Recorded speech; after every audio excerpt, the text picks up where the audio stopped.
आखिरकार रूस मध्यस्थता को लेकर राजी क्यों हो चुका है? वो ये क्यों कह रहा है कि हम लोग समझौता करने के लिए सेटलमेंट करने को तैयार है? रूस तो इतना बड़ा देश था, उसके पास में तो इतनी पावर है, लेकिन फिर भी आज रशिया ये चाहता है कि किस तरीके से भी आज सीज फायर हो जाए और ये युद्ध जो है वो रुक जाए। लेकिन आखिरकार ये सिचुएशन बनी कैसे और इसमें ये तीन देश कर क्या रहे हैं? भारत, ब्राजील और चाइना, इन तीनों देशों के बारे में हम लोग देखेंगे। लेकिन रिसेंटली जॉर्जिया मेलोनी ने ये कह दिया है कि अब अगर रशिया और यूक्रेन का जो कॉन्फ्लिक्ट है वो रिजॉल्व अगर कोई कर सकता है तो उसमें सबसे अहम रोल जो है वो किसका है? इंडिया का है। तो क्या वाकई में इंडिया जो है वो युद्ध को रुकवा सकता है? इसके बारे में हम लोग पहले समझ लेते हैं।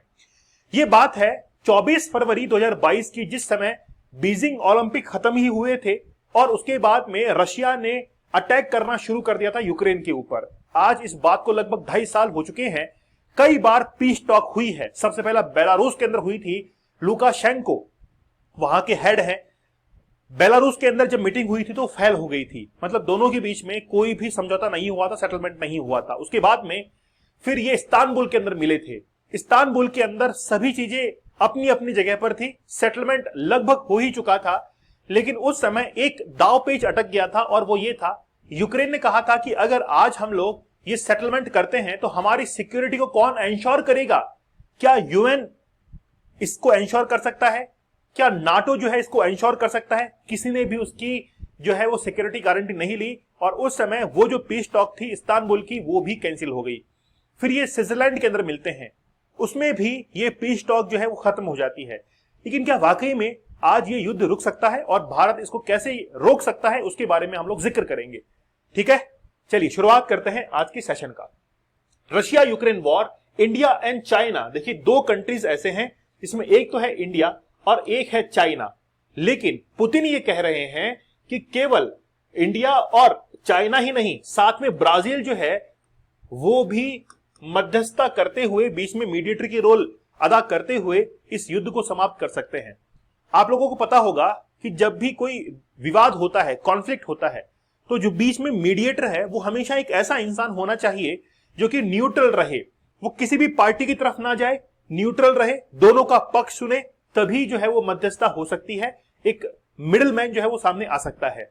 लेकिन क्या भारत को ये लोग इस लायक समझ रहे हैं आज कि भारत मध्यस्थता कर सकता है? तो बिल्कुल यस, भारत एक ऐसा देश है जो कि इसमें मध्यस्थता कर सकता है, क्योंकि रिसेंटली भारत के जो प्रधानमंत्री हैं मोदी जी, उन्होंने रशिया का भी दौरा किया, उन्होंने रिसेंटली यूक्रेन का भी दौरा किया, दोनों के बीच में बातचीत की और अब दोनों देशों को यह लगने लगा है कि भारत एक ऐसा देश है जो कि पीस टॉक को हमको साइन करवा सकता है।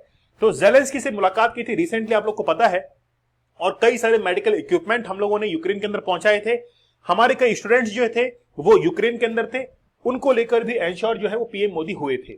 सबसे पहले वर्ल्ड मैप को आप लोग ध्यान से देखिए। इस वर्ल्ड मैप के अंदर आप लोग देखेंगे तो रशियन जो टेरिटरी है उसमें से एक देश जो है वो है क्रीमिया, मतलब एक टेरिटरी है वो है क्रीमिया। 2014 के अंदर इसको रशिया ने एनेक्स कर लिया था। इससे यूक्रेन बड़ा नाराज था। आज अगर कहीं पे बात रुकी हुई है तो वो यहीं पे रुकी हुई है।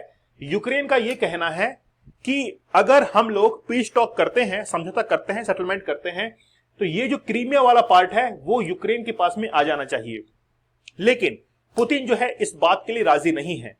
तो भारत अब इसके अंदर कैसी भूमिका निभा सकता है? भारत ने कहा है कि हम लोग पीस टॉक मतलब तभी करेंगे, हम लोग बीच में तभी पड़ेंगे जब दोनों अपनी बाउंड्रीज को एक बार डिसाइड कर लो कि आखिरकार तुम्हारी बाउंड्रीज क्या हैं, उसके बाद में ही भारत आएगा। लेकिन आखिरकार क्या भारत के ऊपर जो बिलीव किया जा रहा है वो बिल्कुल सही है? देखिए, हमको इसके अंदर रिलेशन जो है वो पढ़ने पड़ेंगे।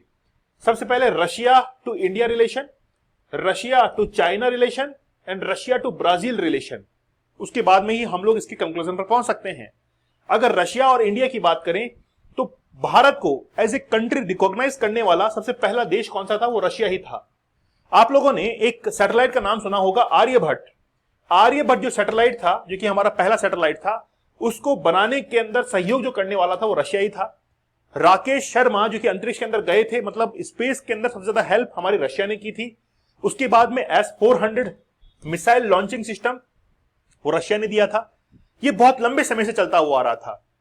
इसीलिए रशिया जो है वो इंडिया के बारे में कहता है कि इंडिया जो है वो मध्यस्थता कर सकता है। दूसरी बात यह है कि जब रशिया चारों तरफ से घिर गया था कोई भी उसके ऑयल को इंपोर्ट नहीं कर रहा था, तो इंडिया ने कहा था कि हम आपसे ऑयल जो है उसको इंपोर्ट करेंगे। इसीलिए रशिया जो है वो बिलीव करता है इंडिया के ऊपर कि इंडिया जो है उसने कभी भी एक तरफा बात नहीं की है, दोनों तरफ बात की है। दूसरी बात रही चाइना की। चाइना के अंदर जब भी कोई कॉन्फ्लिक्ट होता है तो हमेशा रशिया जो है वो चाइना का ही पक्ष लेता है। रिसेंटली चाइना इस मध्यस्थता के अंदर आना तो चाह रहा है, लेकिन उसकी गलती है छोटी सी। रिसेंटली क्या हुआ है कि चाइना ने एक एग्रीमेंट सामने रखा था, 12 स्टेटमेंट फॉर्मूला। तो वो जो फॉर्मूला था उसको कहीं ना कहीं यूक्रेन मानने से इनकार कर रहा था। रशिया ने तो हां कर दी थी कि हम लोग जो 12 स्टेटमेंट फॉर्मूला है उसको मानेंगे, लेकिन यूक्रेन ने इनकार कर दिया था कि हम इसको मानेंगे नहीं। केवल एक ही दाव पे चटक रहा है। वैसे रशिया और चाइना जो है वो बहुत दोनों कम्युनिस्ट कंट्री है, दोनों आपस में बहुत अच्छे संबंध रखते हैं। ब्राजील और रशिया के संबंध अच्छे हैं। जब 1991 के अंदर यूएसएसआर जो था ये टूट गया था, रशिया बना था, उसके बाद से लेकर ब्राजील और रशिया के रिलेशंस काफी अच्छे रहे हैं। कभी भी रिलेशन जो है वो बिगड़े नहीं है। इसलिए आज बिलीव किया जा रहा है इन तीनों देशों के ऊपर। साथ में ये तीनों कंट्री जो हैं वो किसका पार्ट है? ब्रिक्स का पार्ट है। और ब्रिक्स के अंदर सबसे पावरफुल कंट्री अगर कोई है तो वो कौन सी है? वो है इंडिया। इसलिए आज इंडिया जो है वो मध्यस्थता का रोल इसके अंदर अदा कर रहा है। लेकिन क्या इंडिया ऐसा कर सकता है? तो हम लोग कहेंगे यस, इंडिया ऐसा कर सकता है। क्यों? क्योंकि इंडिया ने केवल एक चीज कही है कि आप केवल बाउंड्रीज जो है उसको तय कर लीजिए, उसके बाद में दोनों के बीच में जो भी मध्यस्थता होगी, दोनों के बीच में जो भी सुलह होगी वो हम लोग करवा देंगे। और इस चीज को अप्रिशिएट किसने किया है? Italian prime minister Giorgia Meloni ने इस चीज को क्या किया है? कंफर्म किया है कि इंडिया और चाइना जो है वो can play a role in resolving the conflict in Ukraine. अब बेसिकली बात ये तो थी कि यार रशिया जो था वो आखिरकार इतना पावरफुल था, लेकिन वो यूक्रेन के साथ में आखिरकार सुलह क्यों करना चाहता है? वो चाहे तो यूक्रेन को खत्म कर दे, लेकिन ऐसा नहीं कर सकता। वो ऐसा इसलिए नहीं कर सकता क्योंकि यूएन रशिया के ऊपर कई सारे सैंक्शंस लगे थे। रशियन इकोनॉमी जो है वो नीचे आ चुकी थी। अब रशिया को यह लगने लगा कि कहीं ना कहीं हमारी इकोनॉमी जो है वो नीचे की तरफ जा रही है और हमारे पास में एक ऑप्शन है और वो है ऑयल को एक्सपोर्ट करना। और अगर हमारा ऑयल एक्सपोर्ट होना बंद हो गया तो हमारी इकोनॉमी नीचे आ जाएगी। चारों तरफ से रशिया जो है गिर चुका था। हां, भले ही उसके पास में वेपन्स थे, वो यूक्रेन को जो है वो एनेक्स कर सकता था, उसके ऊपर बहुत अच्छे से कंट्रोल कर सकता था, लेकिन रशिया को यह पता था कि अगर मैंने ऐसा किया तो मैं पूरी तरीके से घिर जाऊंगा। मेरे पास में कुछ ही देश बचेंगे, जैसे चाइना, इंडिया, ब्राजील, ऐसे देश बचेंगे जो कि मेरी फेवर में आएंगे और बाकी सभी मेरे अगेंस्ट में चले जाएंगे। इसलिए बस बात यह है कि मुझे अगर देश को आगे बढ़ाना है तो कहीं ना कहीं ये समझौता जो है वो करना पड़ेगा। इसलिए पुतिन ने जो है खुद आगे बढ़कर एक कदम आगे बढ़ाकर इस इनिशिएटिव को लिया था कि चाइना और इंडिया जो है वो ऐसा कर सकते हैं और इनके मध्यस्थता के अंदर ये पूरा का पूरा प्रॉब्लम जो है वो सॉल्व हो सकता है।